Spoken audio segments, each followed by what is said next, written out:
Fresh out of college with my business degree, I found myself back in my childhood home. I'm Anna, 22 years old, and honestly, I hadn't planned on moving back in with my parents. But here I was.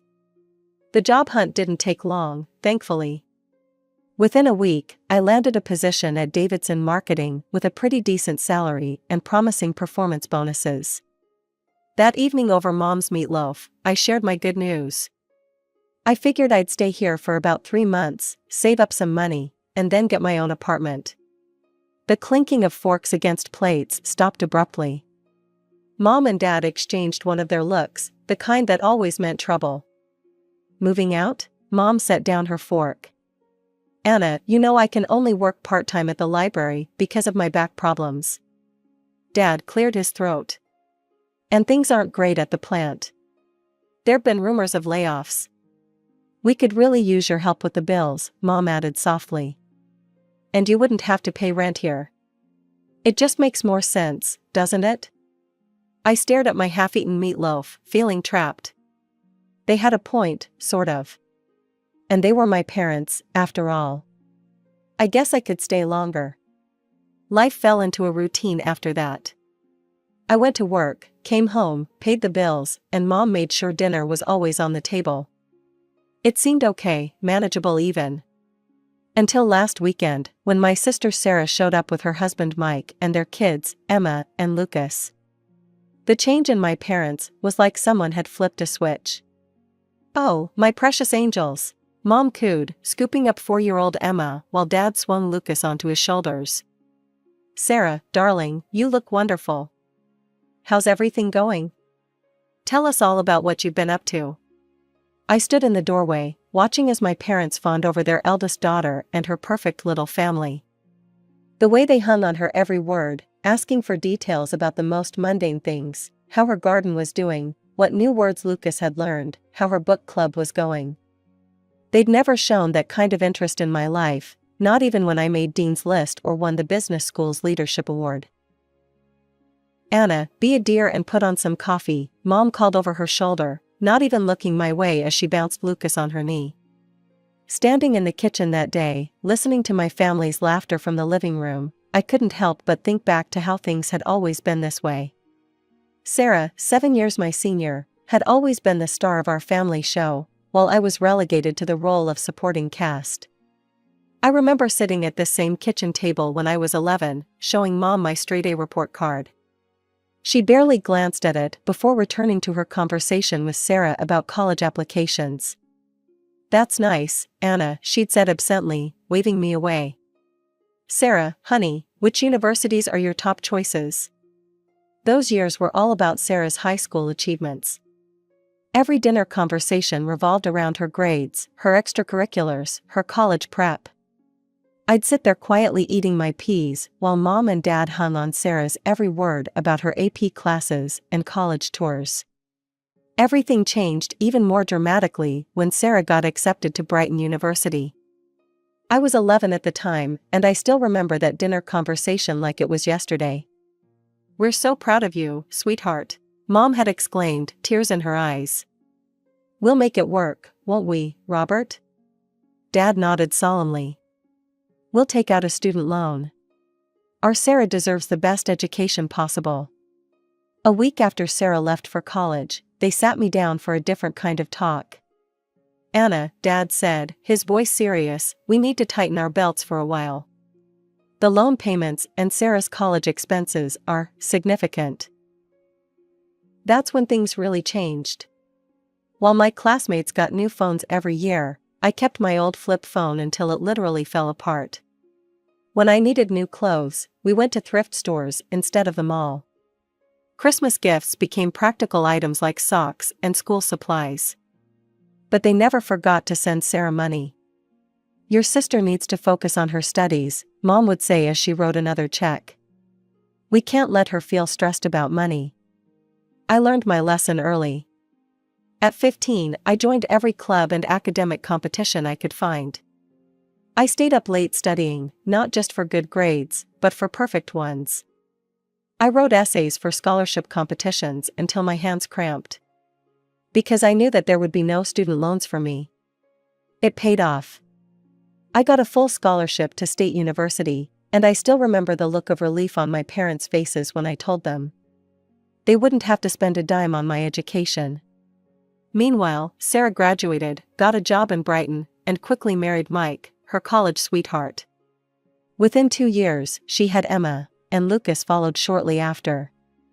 My parents were over the moon. Their perfect daughter had created a perfect family. Now, every monthly visit turned into the same routine. Sarah and Mike would show up with the kids, and before I could even say hello properly, Sarah would be planning her weekend.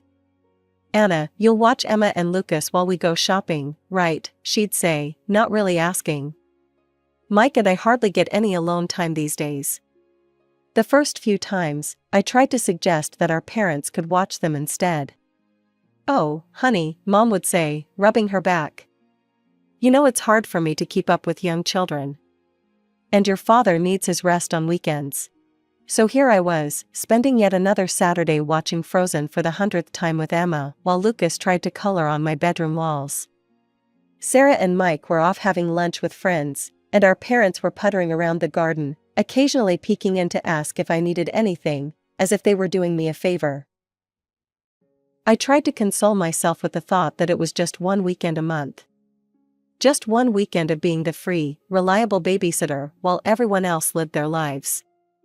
A year passed in this monthly rhythm of babysitting and bills. I had almost gotten used to it, almost. Then came the phone call that would turn my already complicated life completely upside down. I was doing dishes after dinner when I heard Mom's phone ring. From the kitchen, I could hear her surprised, "Sarah? Oh, sweetheart, don't cry. Tell me what happened." Through sobs, Sarah explained that Mike's company had gone bankrupt without warning. They couldn't afford their rent anymore and had no savings. Could we maybe stay with you for a while?" Sarah's voice was so loud through the phone that I could hear it clearly. "Of course you can," Mom exclaimed without a moment's hesitation. "We'll make room." My stomach dropped. I stepped forward, clearing my throat. If they're moving in, maybe this would be a good time for me to get my own apartment?" You'd think I'd suggested burning down the house. Mom looked at me like I'd lost my mind. "Anna, don't be ridiculous. There's plenty of room for everyone." "But we're family," Dad said firmly. "We stick together during hard times." They arrived the following weekend with 3 cars full of belongings. I spent Saturday morning moving my things into what had been our storage room, the smallest bedroom in the house, barely big enough for a twin bed and a dresser. My old room, which was twice the size, became the kids' nursery because the children need space to play. Emma, now 5, and 3-year-old Lucas treated the entire house like their personal playground. They ran up and down the hallways, screaming and laughing, while Sarah watched TV at full volume or had long, loud phone conversations with her friends about how difficult this transition was for her. "Emma, Lucas, keep it down," I'd call out when they burst into my room for the 10th time, scattering my work papers everywhere. "They're just playing, Anna," Sarah would say dismissively, not even looking up from her phone. "Don't be such a grouch." After work, all I wanted was to relax in my room, maybe read a book or watch something on my laptop. Instead, I got to listen to Baby Shark playing on repeat through the thin walls, punctuated by the constant thump of little feet running back and forth and Sarah's loud laughter at whatever show she was watching downstairs. Mike spent his days supposedly job hunting, but mostly I saw him sitting at the kitchen table, scrolling through his phone with a worried expression. "The job market's tough right now," he'd say whenever anyone asked. "But I'm sure something will come up soon." I lay in my tiny bed each night, staring at the ceiling, listening to the chaos that had become my home, and wondered how I'd let myself get trapped in this situation. But every time I thought about bringing up moving out again, I remembered my parents' reaction and kept quiet. The first utility bill after Sarah's family moved in hit me like a punch to the gut. I stood in the kitchen, staring at the numbers that were almost double what I usually paid. The water bill alone had skyrocketed, not to mention electricity and heating.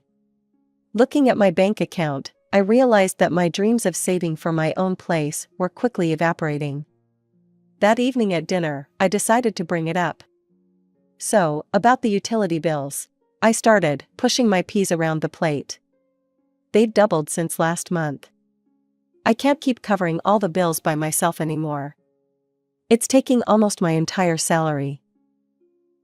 Sarah's fork clattered against her plate. Are you seriously complaining about money right now? When Mike and I have lost everything? I'm not complaining, I just think we need to figure out a fair way to. I can't believe how selfish you're being. Sarah's voice rose. We're going through the hardest time of our lives, and all you care about is money? Sarah's right, Anna, Mom jumped in. Family helps family. That's what we do. Dad nodded solemnly. Your sister and Mike need our support right now. This isn't the time to be counting pennies. I looked down at my plate, swallowing the words I really wanted to say. Fine, never mind. A week later, Mike finally got a job at an insurance company. It paid less than his previous position, but at least it was something. I thought maybe things would start getting better. I was wrong. It's so hard being alone with the kids all day, Sarah started complaining almost immediately. Mike leaves at 8 and doesn't get back until 6. I never get a break.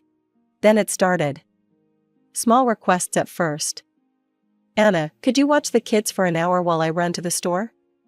Anna, would you mind keeping an eye on them while I take a shower? Before I knew it, these small favors had snowballed into something much bigger. I'd come home from work to find Sarah already dressed up to go out. Oh good, you're home, she'd say, grabbing her purse. Mike and I are meeting friends for dinner. Emma and Lucas already had their snack, but they'll need dinner in an hour. We'll be back by 10. Weekends became my personal nightmare. Sarah and Mike would casually announce their plans on Friday evening, a shopping trip, lunch with friends, a movie date, leaving me with the kids for hours. Mom and Dad conveniently started visiting relatives more often, usually disappearing right after Sarah and Mike left.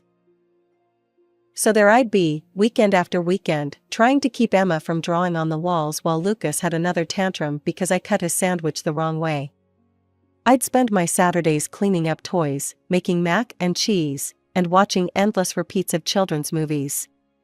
By Sunday night, I'd be exhausted, my house would be a mess, and I'd still need to cook dinner for everyone. One evening, after a particularly exhausting weekend of childcare, I finally worked up the courage to say something at dinner. I need to talk to you all, I said, setting down my fork. I'm really tired. This situation with the childcare isn't working for me. Sarah's head snapped up, her eyes narrowing. What do you mean, isn't working? Are you saying you don't want to spend time with your own nephews? Mom reached over and patted Sarah's hand. Don't worry, honey. This is actually good practice for Anna. She'll need to know how to handle children when she becomes a mother herself someday. Think of it as training. And just like that, they went back to their usual dinner conversation, Sarah talking about her day, Mom and Dad hanging on her every word, Mike nodding along. I sat there, invisible once again, pushing food around my plate. Nothing changed after that conversation. If anything, it got worse.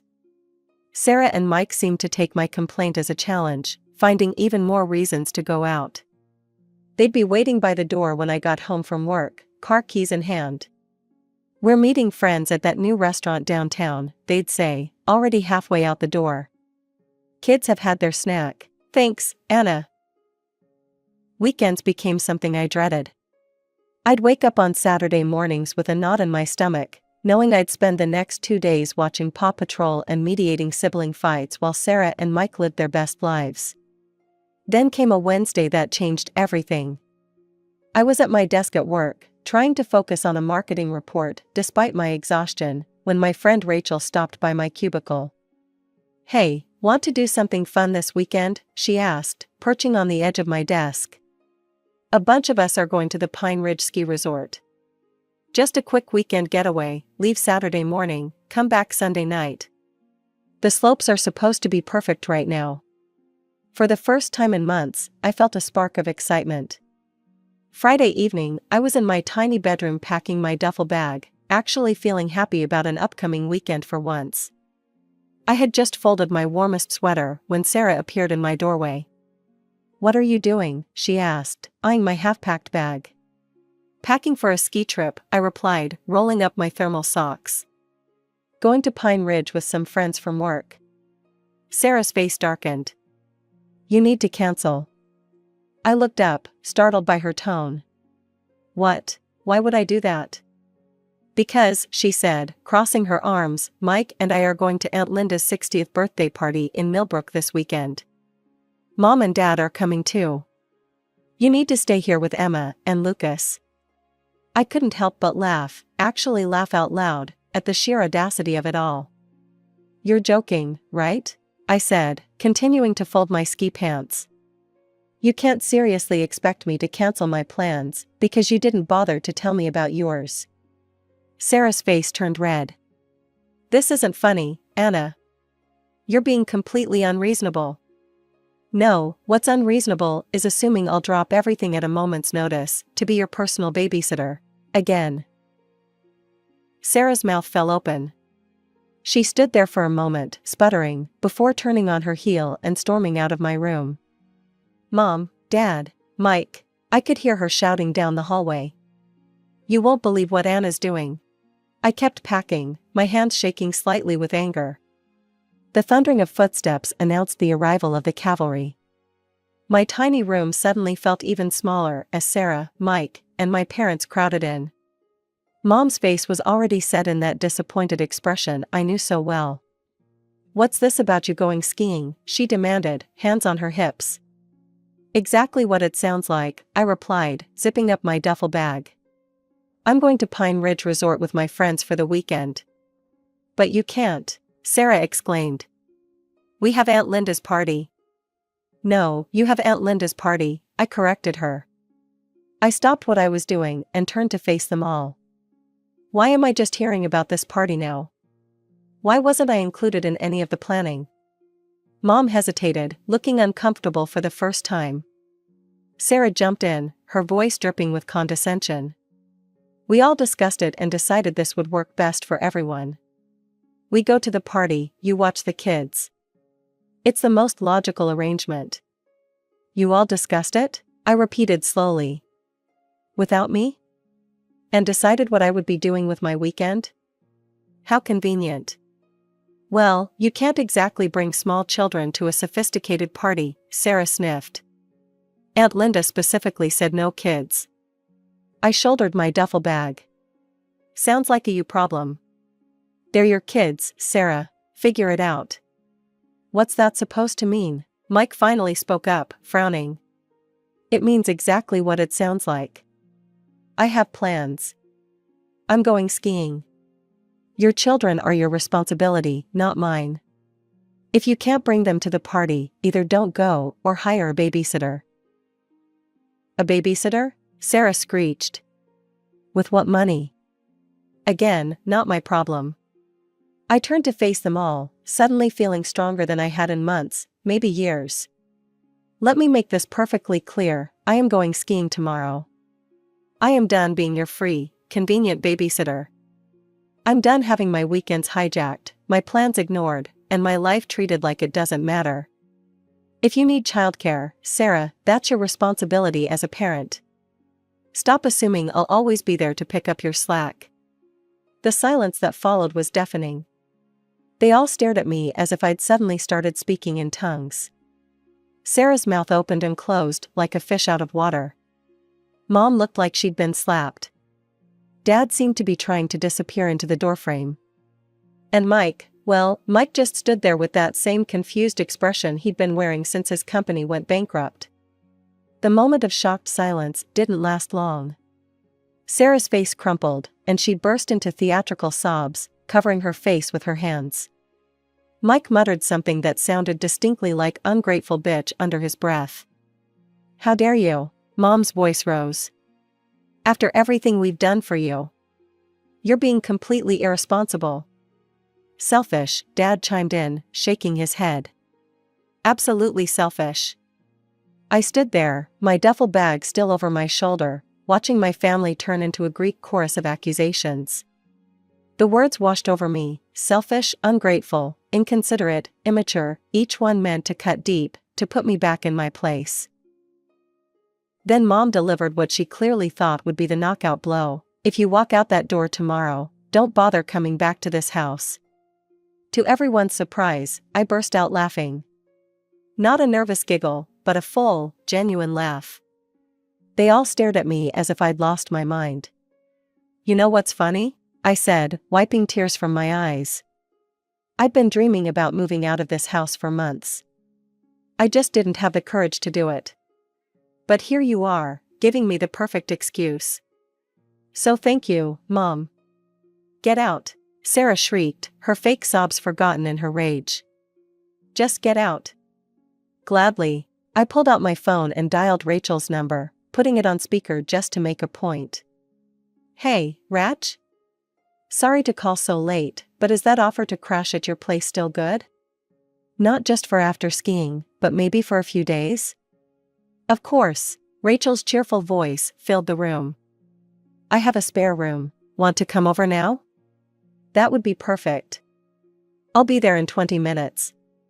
I spent the next 15 minutes gathering everything I could fit in my car: clothes, important documents, personal items.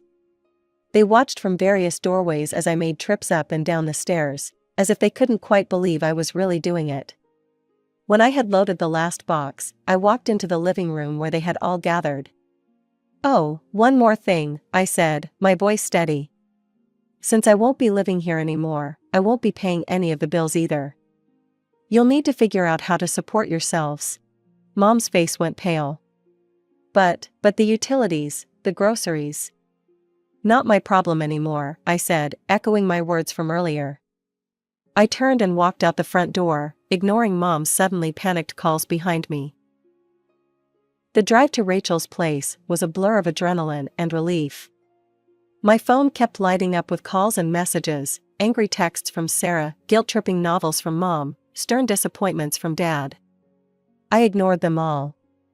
The next morning, Rachel and I drove to Pine Ridge Resort as planned. For the first time in what felt like forever, I spent a weekend doing exactly what I wanted to do. We skied, we laughed, we had hot chocolate by the fire, and not once did I have to worry about anyone else's children or problems. When we got back Sunday night, I opened my laptop and started searching for apartments. With my salary no longer going to support my family, I could actually afford a decent place. By Wednesday, I had found a small but bright one-bedroom apartment in a nice area of town, just a 15-minute drive from my office. My first week in my new apartment was like learning to breathe again. Every morning, I woke up to blessed silence: no screaming children, no blaring TV, no guilt-inducing sighs from my mother. I could make coffee and drink it while it was still hot. I could spend my evenings reading or watching whatever I wanted on Netflix. The messages kept coming, though. I didn't answer the calls, but I couldn't help reading the texts. They followed a predictable pattern. "Mom, how could you abandon your family like this? We need you. Sarah, you're so selfish. The kids keep asking where Aunt Anna is. Dad, your mother is very upset. You need to make this right." The messages cycled between guilt trips and anger, accusations and pleas. I read them all but responded to none. My silence seemed to drive them even crazier. They weren't used to not having power over me. After a week of this, I was sitting on my new couch when Mom's number flashed on my phone again. This time I decided to answer. "Anna, finally." Mom's voice was sharp. "I can't believe you ruined our entire weekend.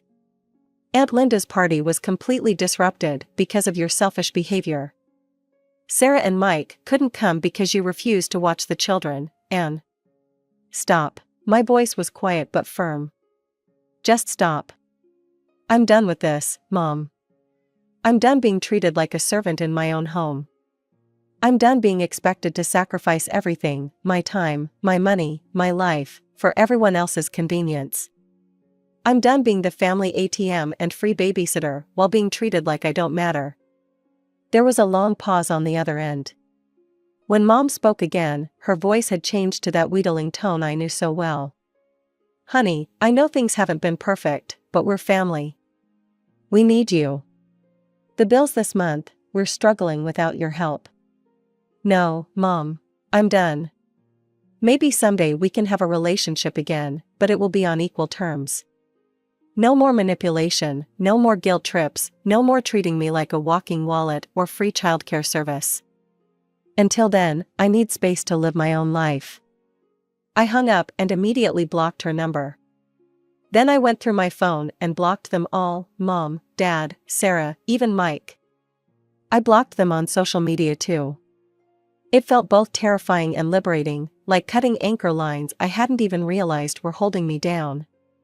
Maybe someday I'll be ready to have my family back in my life.